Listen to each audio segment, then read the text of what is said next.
নমস্কার বন্ধুরা, আমি আপনাদের পরিচিত রণদীপ। আজ নিয়ে এসেছি অমলতাস ফুল নিয়ে একটি ছোট্ট ভিডিও। সোনালু অর্থাৎ এই অমলতাস গাছের বাসস্থান হল দক্ষিণ পূর্ব এশিয়া। ভারতীয় উপমহাদেশের সর্বত্র এই গাছ ছড়িয়ে ছিটিয়ে আছে। মধ্য ভারতে এবং পশ্চিমবঙ্গের বাঁকুড়া, বীরভূম, পুরুলিয়া এই সমস্ত জেলাগুলিতে বাদল লাঠি বা অমলতাস ফুল প্রচুর পরিমাণে জন্মায়। সোনার মতো হলুদ রঙের ফুল হয় বলে এই গাছের নাম সোনালু। তবে সংস্কৃত ভাষাতে এই গাছের আরও অনেক নাম আছে, যেমন দীর্ঘফল, নৃপদ্রুম, রাজবৃক্ষ, স্বর্ণাঙ্গ, হেমপুষ্প ইত্যাদি। সোনালু ফুলের অমলতাস নামটি কবিগুরু রবীন্দ্রনাথ ঠাকুরের দেওয়া।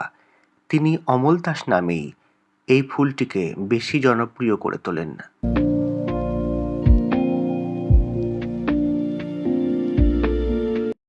অমলতাস পর্ণমোচী গাছ, অর্থাৎ শীতকালে গাছের পাতা ঝরে যায় আর বসন্তকালে গাছে নতুন কচি পাতা আসে।